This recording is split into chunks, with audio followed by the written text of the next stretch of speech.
Vishabirya Vilola Jivam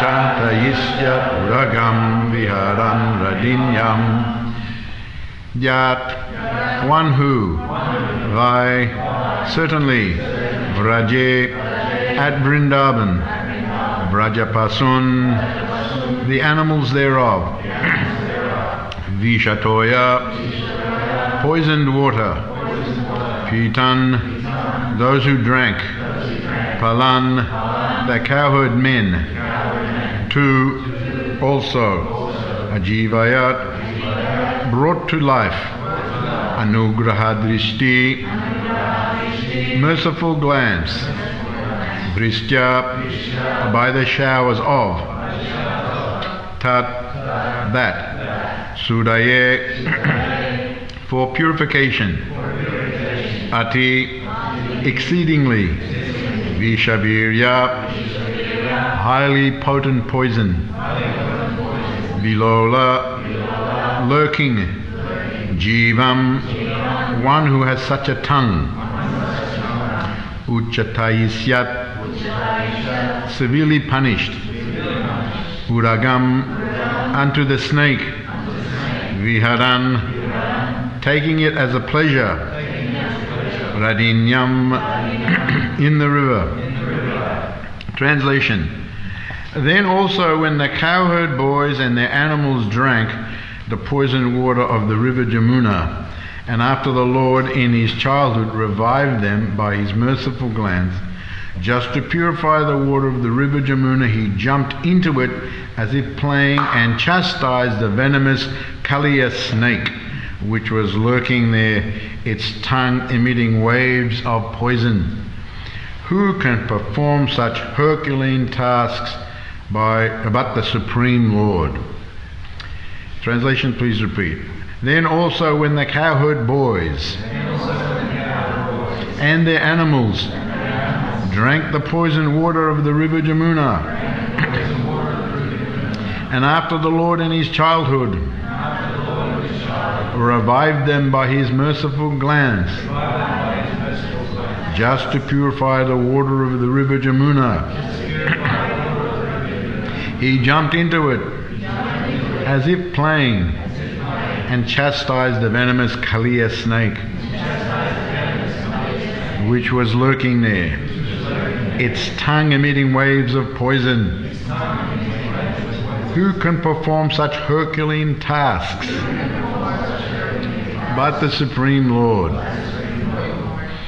Hare Krishna. So there's no purport here, but in the 10th canto of the Srimad Bhagavatam, and there are a few chapters dealing with this subject of Kaliya. Very famous story. All the devotees have heard of course, of Kaliya Krishna. We have in Latoka temple in Fiji one deity of Kaliya Krishna dancing on the hoods of the Kaliya snake. So those chapters on the 10th canto give a very wonderful description of this whole Leela and leading up to the Leela of chastising Kaliya, the previous pastimes, and so on. Now after the Leela of Dhanukasura, the ass, the Asura in the form of the ass and all his friend asses, this Leela unfolded of Kaliya snake, and the Lord and all the cowherd boys, of course, went home after the Dhanukasura pastime, and the next day, after some time, it is mentioned how Lord Krishna went with the cowherd boys to the banks of the Jamuna. Now it's also explained there that sometimes Lord Krishna would go with the cowherd boys without Balaram, sometimes he would go with Balaram.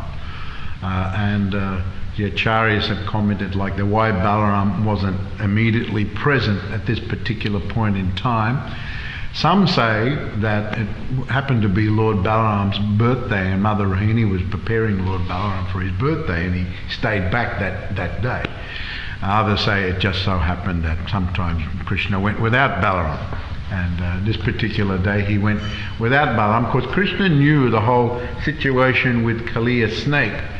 And this story of Kaliya goes right back to Subari Muni and Garuda and Ramanaka Island, and I'll just mention a few of these connected leelas because they're important to know it. They all lead up to this incident of Krishna chastising Kaliya. Now, this is told in various Puranas, also in Garga Samhita, that previously there was a sage by the name of Vedashira, and Vedashira was performing tapasya and meditation in the Vindhya hills. The Vindhya hills are a little range of hills. They're a little southwest of Varanasi, right in that Patna area. Lucknow's a bit over there, Varanassi's this side, and so there's a whole range there. So he was there performing tapasya, doing meditation. And so it just so happened that another sage, his name was Ashvashira, he came there and he decided to also do tapasya in that area that Vedashira had made his ashram. So he came there and he sat down and he started doing tapasya and doing meditation in that same area. So it is said there that even though both of them were very, very advanced yogis and very advanced in tapasya and meditation and very advanced personalities, somehow or other Vedashira became upset that Ashvashira had come there and doing his tapasya in his ashram and doing meditation in the ashram, and he started to look at him with crooked red hot eyes, and as if to say, although he did say, but as if to say, well, what are you doing here? Can't you find any other place than this? I'm here in the ashram, created this nice ashram to do my tapasya and meditation, and who do you think you are, just coming here, barging in and moving into my area? So, that attitude was there, and therefore it manifests with the red hot eyes and crookedly looking at Ashvashira. And then Ashvashira said, why are you looking at me like that? And then he said, well, aren't there any other areas you can go and do your tapasya? It's a big place. Why we all have to cram into one area? So Ashvashira became angry, and he made some comment, and he said that, well, this is not your ashram. So many yogis have come here before doing their tapasya and meditation. It doesn't belong to us, it belongs to the Supreme Lord Vishnu. Who are you to claim this property? And he became angry that Vedashira had spoken like that and was looking at him like that, and he cursed him. You're looking at me, look at those eyes, you're looking at me, red hot crooked eyes like a snake. You're looking at me like the crooked eyes of a snake. And so therefore you should become a snake. You should become a snake. And then Vedashira, he became angry also. Oh, just see how extreme you've become, even though I uttered harsh words, but you've gone further. You've cursed me to become a snake. I curse you to become a crow. Just because you go on and on like that, you become a crow. So just at that time, actually, these personalities must be very advanced personalities, because it's mentioned there in the Garga Samhita that Lord Vishnu came. Lord Vishnu came there and said that, this is very unfortunate. Both of them actually were very unhappy at the curses they'd pronounced. This is mentioned. They were very unhappy. They regretted it immediately. They just somehow or other got worked up. It may have been the influence of the Supreme Lord, although that's not mentioned. But anyway, they regretted it straight away, and they were feeling bad. Both of them were feeling bad. Each of them was feeling bad. Anyway, Lord Vishnu said it's a very unfortunate situation, but he said to Vedashira, nevertheless, these curses have been pronounced, but you will take birth as a snake, but I will bless you. I will put my footprints all over your head. And you, Ashvashira, you will be a crow, but I give you the blessing that you will have all memory, you will know all Shastra, and actually that crow came as a very famous crow named as Kaka. Kaka means crow. Kaka, Bushandi or Bushanda. He is a very famous crow who he became a great devotee of Lord Rama. So there's different versions of this. It may have been different times that these sages came, but another Shastra says that Ashvashir was cursed by Lamasa Muni, but anyway, in Yagasamiti meant that he was cursed by Vedashira.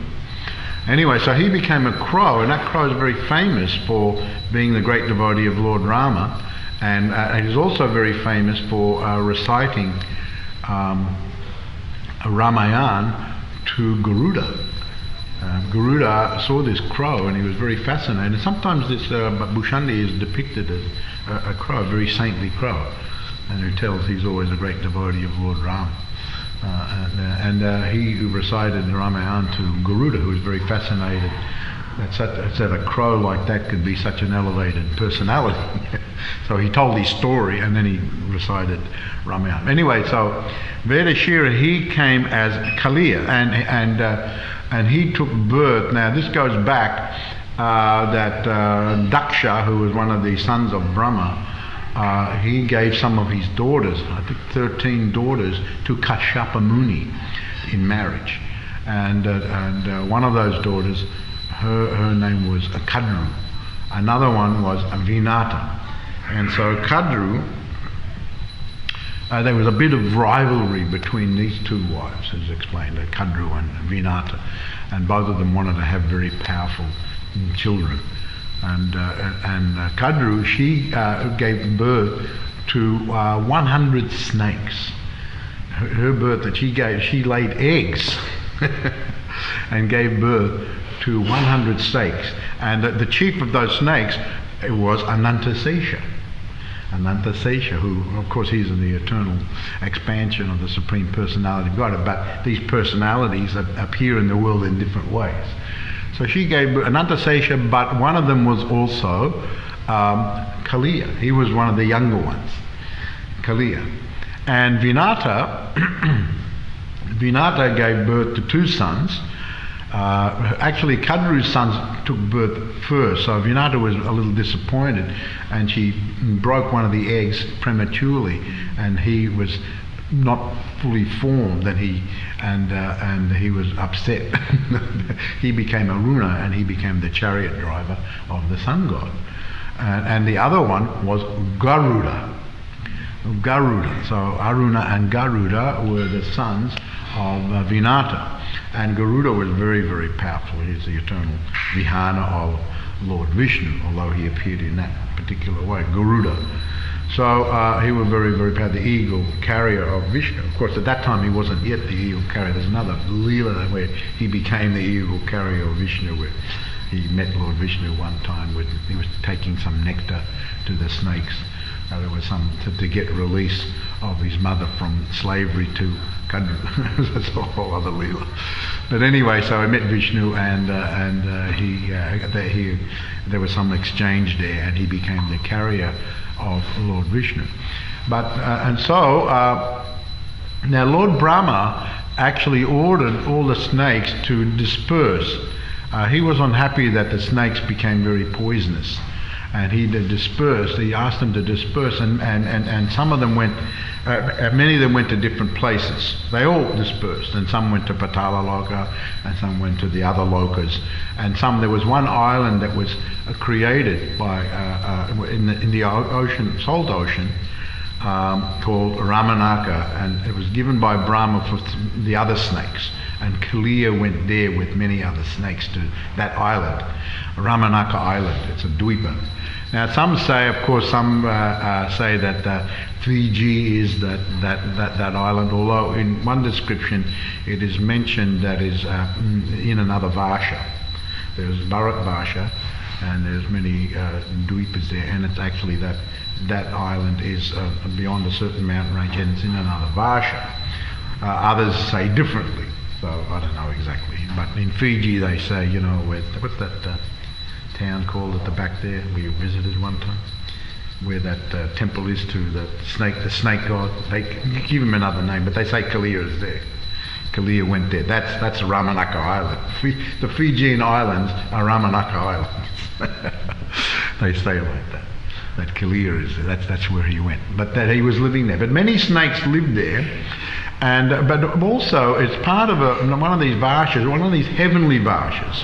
Bharat Varsha is one varsha, but one of these heavenly varshas, and there are also human beings there who lived a long time, were very beautiful, but they were also, the snakes were there, and so the snakes used to harass and eat the humans, so they made some arrangement. The humans were very upset, so they said, let us make an offering to you at least once a month so you don't harass us and kill us indiscriminately. So an arrangement was made like that. But then Garuda came there, and there was some, he didn't like the snakes for what them and their mother Kadru did to his mother, so he would always attack the snakes.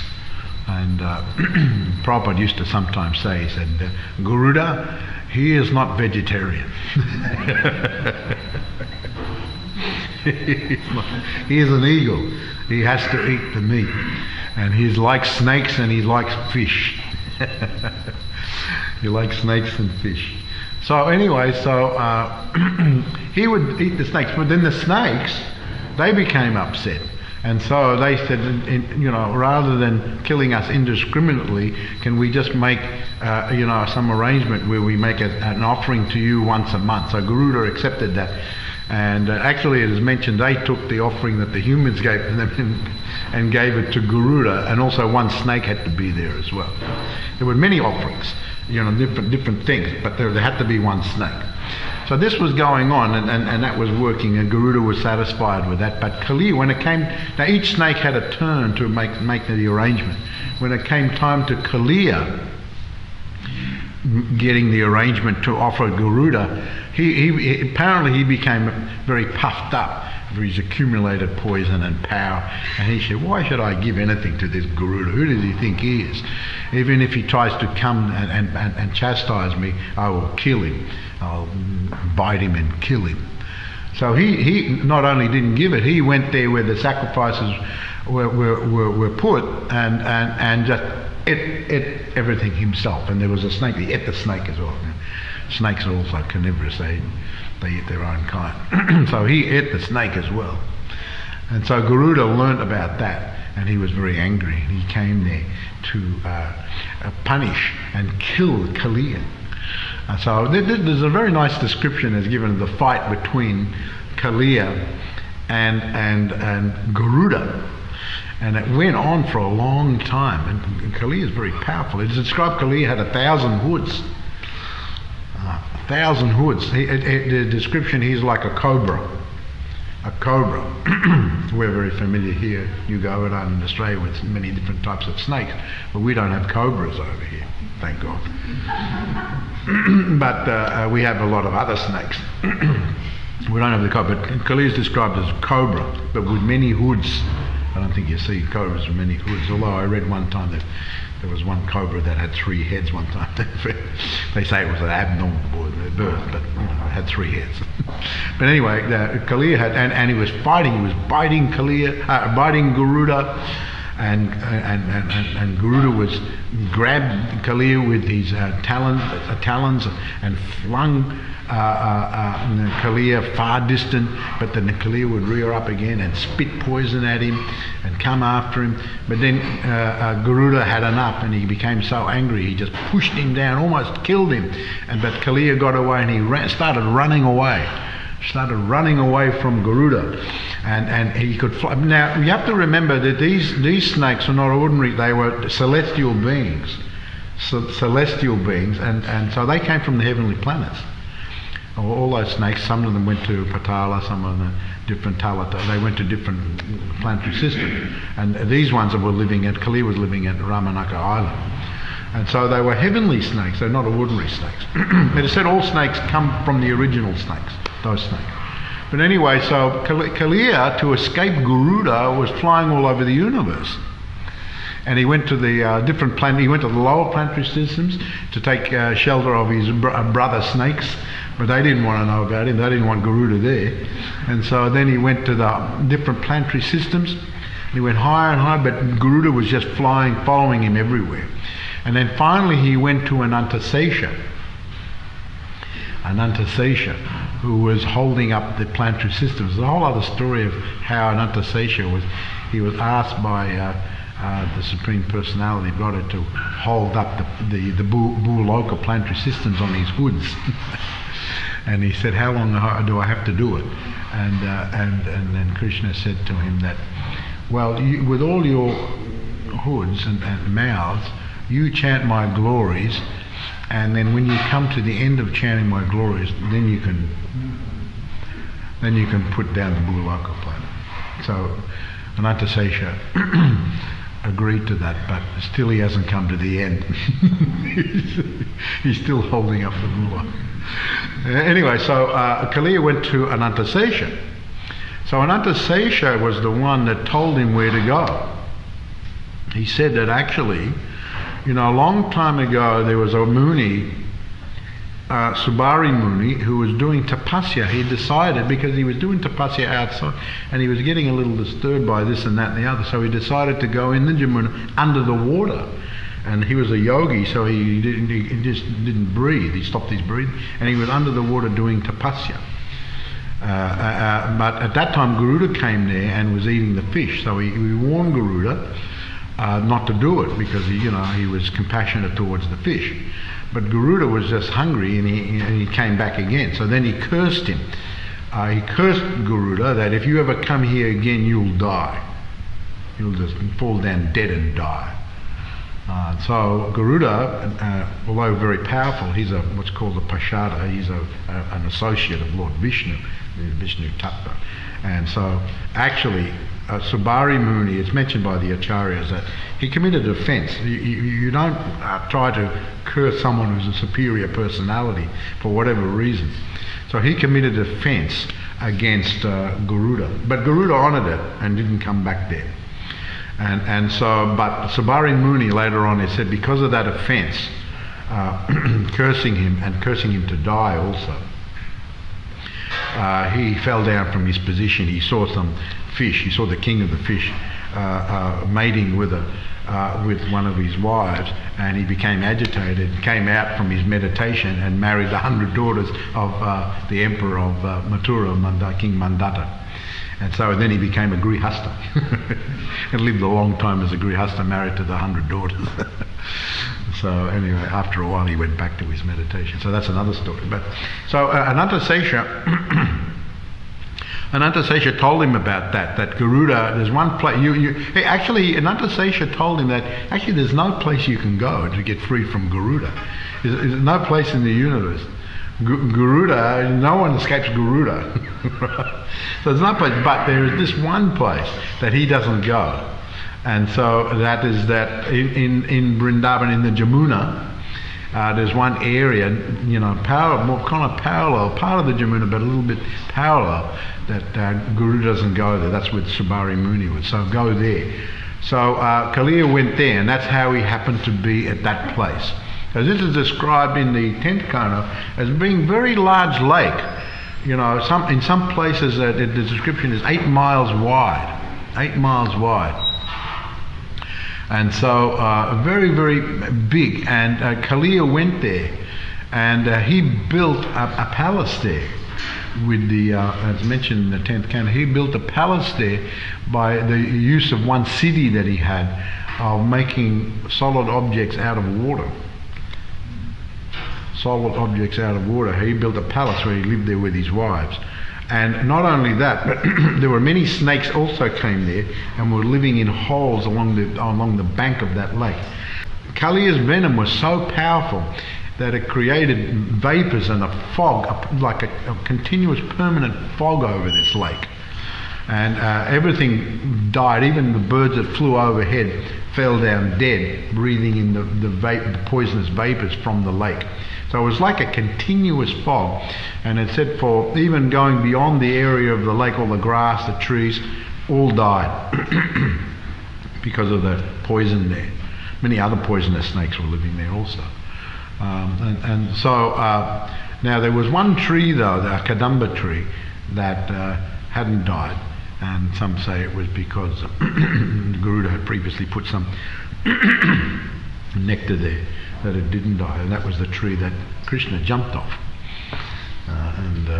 So anyway, just so happened after going back to the story of the Dhanuka Asura, after that Krishna and the cowherd boys just went down to the Jamuna River. Krishna had purposely wanted to go there because he knew of Kaliya and he knew the whole history, and so he went down there, and they came to the banks of the lake where Kaliya was living, and it was very poisonous. But it was the summer season. It was very hot, very, very hot summer season. So the cowherd boys were very thirsty, and the cows were also with them, and the calves were all there, and so they started to drink from the poisonous waters of that area of the Jamuna, and immediately they just fell down dead. Immediately they fell down dead. The cowherd boys, the cows fell down dead. And so Krishna looked at them, and just also immediately, just by his merciful glance, brought them back to life. Brought them back to life. Then he decided that this Kaliya now has to be punished for creating this area that no one could go there, no one could drink the waters there, no one could do anything. Many other snakes were there. He knew the whole history, so now he decided to jump in, and he jumped in off this Kadamba tree. And it is said that when he jumped in, the banks of the lake, the Jamuna River, flooded out, as if a huge weight had gone, even though it was this huge lake, very deep also. It mentions very, very deep. It flooded for, the description is given of 100 bow lengths. 100 bow lengths, like 100 meters or whatever it was, on all sides. All the water flooded. So when Krishna was in there, he started splashing and making a sound, and the acharyas explained when Krishna was splashing and making a sound, it was like music. Music, it sounded like music being played, just by Krishna's splashing. Everyone could hear music. What's that? It was just Krishna splashing. He was making music. And so, of course, Kaliya, not only Kaliya, but all the snakes became very agitated. Who dares come in here and make this type of sound? Kaliya became agitated, immediately came out and confronted Krishna. And Krishna, not even caring about it, just continued splashing and making sounds. And then Kaliya reared up and bit him right on his chest. Kaliya's snake bit him right on his chest and immediately wrapped his coils around him. Immediately. So we're a little familiar here with snakes and everything like that at New Govardhana, and pythons especially wrap around.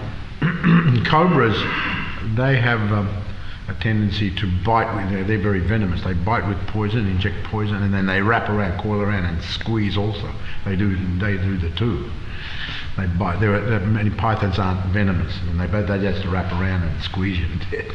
There are other snakes that are venomous. They bite you and you die from the venom. They generally wrap around as well, but their death comes from the venom. But anyway, so Kaliya bit Krishna right on the chest and injected the poison and wrapped around him. And so Krishna was just in there, just like that. Later on, I'll tell about the Nagapatnis who offered that, the wives of Kaliya offered the prayers.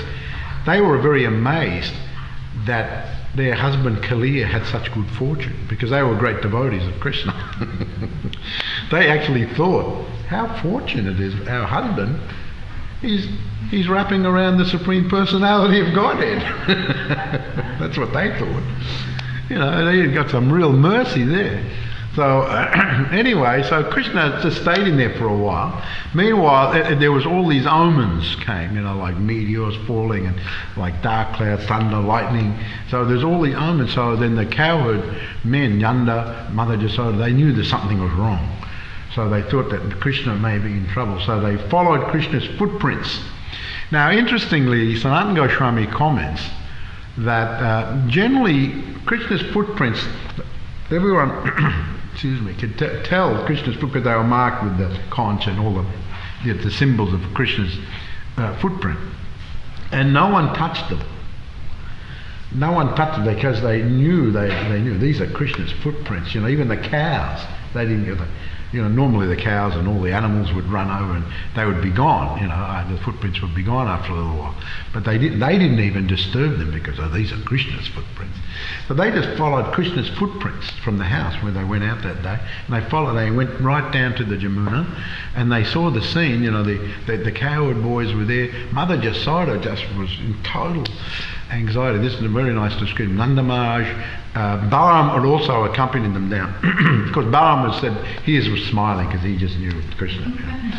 So, but then some of them tried to go there. Nanda tried to go in, even though the lake was poisoned, the snake Kalia was there, and Jasoda wanted to go in. Many wanted to go in, but Balaram actually, by verbally or even physically, restrained them from going in. And so the description is Mother Jasoda was just stunned. She was just like, after she couldn't get in, she was just stunned. She couldn't move. She was in so much shock. And there's all descriptions of how each one of them reacted to the situation. Anyway, so when Krishna saw the reactions of everyone, he thought, well, I don't want to prolong their suffering too much longer.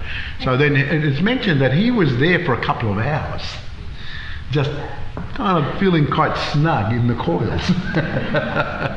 Even though Kalia was tightening up. He was trying to tighten up, but he was feeling quite snug in there. Then he decided to expand himself. Now was the time he had to do something. He expanded himself, and so much so that Kalia couldn't hold him. He couldn't hold him, and so he had to release him. And so he tried to bite him with all these different hoods, but and when he couldn't bite him, Sanatana Goswami describes that it's just spat poison. They can spit poison also. They spat poison at him. But Krishna moved around very dexterously. Sometimes he got bitten, but it didn't kind of affect him. And then he started to move around very fast. And sometimes like Garuda, and sometimes you see like the mongooses, they're very famous for killing snakes. So what they do, the mongooses are very fast. Have you ever seen this? The mongoose, in India. The mongoose, they just dance around the snake. They let the snake attack them, and they just before it bites or even gets the spit on him, it just moves out of the way just at the last minute. So it just keeps dancing around, and in the end the snake's just fatigued out. And then when it's fatigued out, it gets a bit slower. So that's it. When it gets a bit slower, then the mongoose pounces on it, and boom, it's got it. It's finished with one bite behind the neck. Usually the mongoose does like that. One bite behind the neck, shakes its head, and that's it. The snake's dead. I was watching a long time. I remember watching this snake fight a mamba in Africa, which is one of the deadliest poisonous snakes of the world. And it did this exact same thing. It round and round and round and round. Mambas are very big and fast also. Just got tired, and as soon as they got, boom, got him. And then dragged him off and ate him up. So Krishna was doing like that. He was doing like that. Gradually, Kalia became tired. And then when he became tired, it is mentioned that Krishna with one hand pushed one of his heads down. And there's a purpose to it, to make him bow down. And then when he tried to strike him with another head, he got that one as well. And another head, got that one as well. Got all of them, gradually. Then he jumped up and started dancing on top of his hoods.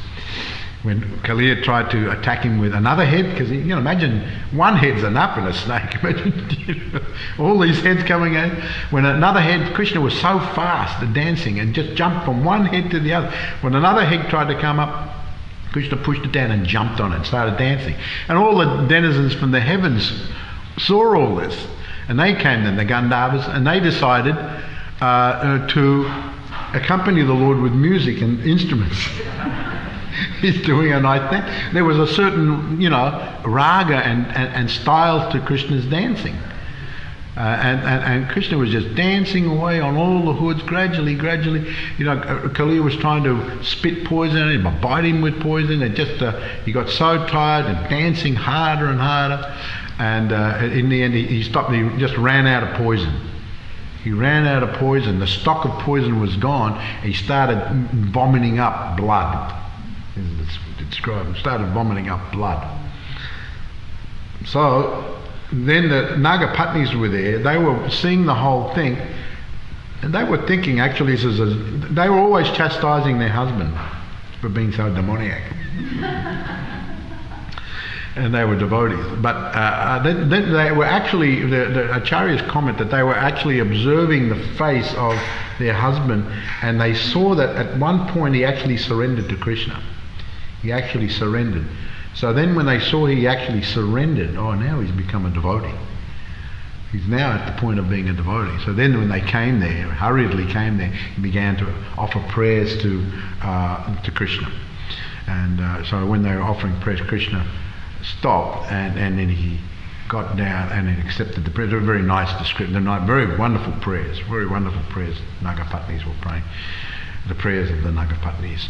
And then after they finished, then Kaliya had totally surrendered by this time, totally fatigued, totally surrendered, and he offered nice prayers. And so Krishna accepted all those prayers. And he said, but you can't stay here any longer.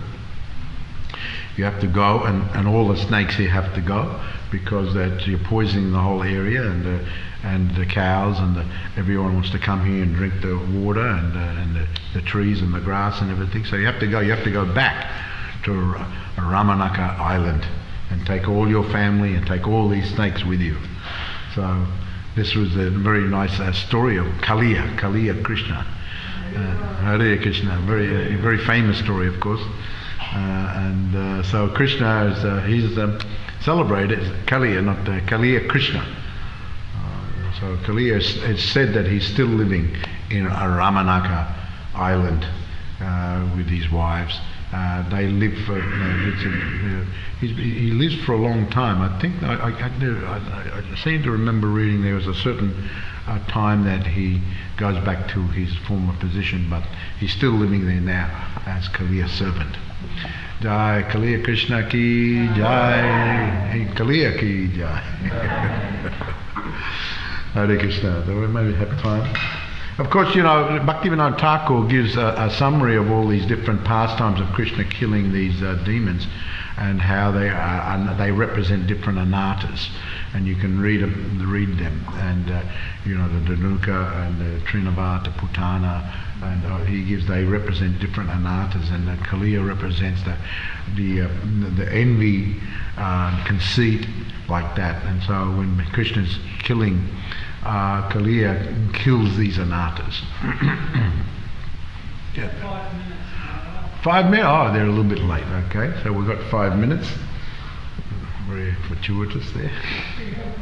Yes. Yeah. I don't know who can organise the microphone. You might have to ask and I can repeat it. I did read recently that when Ananta Seish took what you mentioned, all the eggs, and Ananta Seish, Kaliya, they were amongst the living entities born of those eggs. So many of the female snakes developed an attachment to Ananta Seish, like a conjugal relationship. So to reciprocate with that, when Balaram appeared and he was having his Ras Leela, that was those same living entities appearing as gopis. Did everyone hear that out there? That how there were some of the female snakes developed an attachment to Ananta Sesha in a conjugal way, and then the Lord as Ananta Sesha and Krishna came back as Balaram, and those gopis. I did read something like that actually. I did read that. Yeah. Where they came back and as gopis and he had a Rasa Leela dance there with those particular. So I don't know if all of them were the female snakes, but at least you're saying some of them, and I do remember reading that. I can't remember the details now. Yeah. Very nice comment. Sorry. Any other comments or questions? Yes, Radha. I've always wondered why. I mean, it's a little different when Krishna deals with. It's on. It's a little different when he deals with Kaliya compared to the other demons. He normally just comes in, kills them, and then they get liberated. So with Kaliya, he just sort of, I guess he surrendered to Krishna, so he didn't need to kill him maybe. But I just wondered if he ever got liberated from that body and then kind of actually... Well, he's still living now. Yeah. He's still living now, as I said.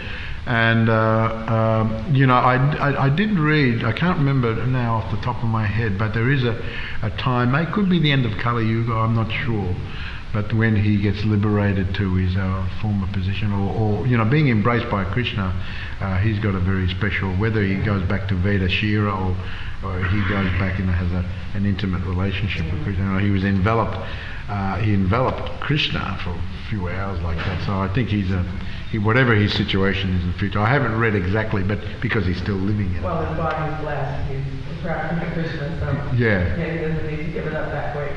Right. He was okay. Yeah. But yeah, it's very different pastime than the other demons. They always just got killed. Oh, right. Yeah, well, different destinations also. Yeah. Any of them, yeah. Maybe they didn't have devoted wives. Hmm? Maybe those demons didn't have devoted wives. Yeah. They didn't have to go to? They didn't have devotee wives. Oh, didn't have devotee wives. Oh, yeah. I don't know exactly. These all could be the reasons. Yeah.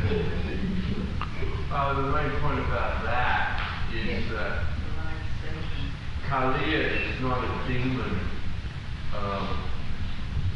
sent by Kamsa to kill Krishna.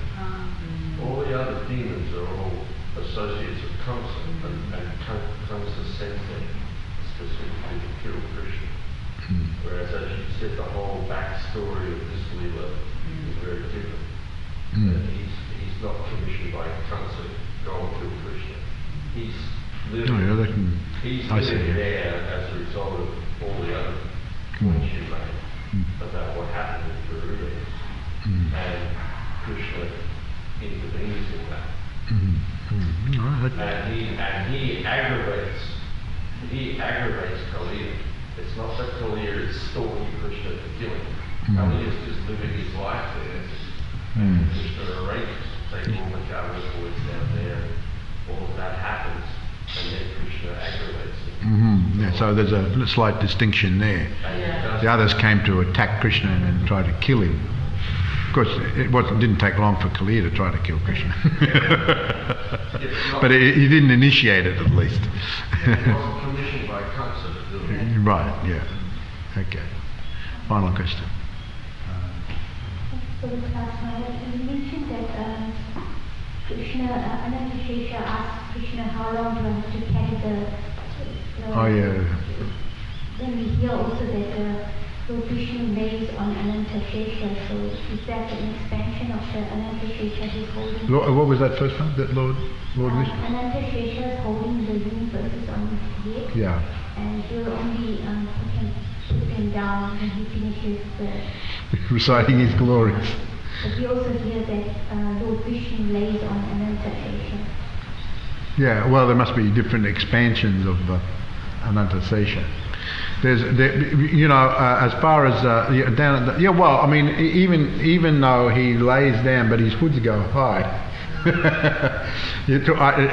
think that Anantashesha is the Govardhana Vishnu, where Lord Govardhana Vishnu is lying on Anantashesha at the bottom of the universe, and that because Lord Vishnu, Kshirodakshaya Vishnu, lies on another Anantashesha in Svetabhig. That's another one. So that's another expansion. But that one that's holding up the universe is the one that Lord Vishnu lies down at the bottom of the universe, and his hoods are up high, somehow invisibly to us. He's holding up the Bhuloka planetary system. and he's not allowed to put them down till he runs out of glorifying the Supreme Personality, and he hasn't come to the end of it yet. So it was a little bit of a trick by the Supreme Lord, in that actually he's never going to put them down. Filippo, I think we have to finish. Is it ready over there? No, it's not ready. Oh. We hear from the Govardhana Lila pastime that whenever we do a Govardhana Parikama, we won't die from a snake. Does that mean we also won't be bitten by a snake? Yes, and also this pastime, if one just hears this particular pastime as mentioned there in the Bhagavatam, in the morning and in the sunset, then one will be not only not bitten by it, but freed from all sins, especially the sins of anatta, of envy, and mentioned like that. And as far as that, if you don't perform the Govardhana Puja, then you can be bitten by snakes. Do you remember Radhikatma? Sorry? Do you remember Radhikatma?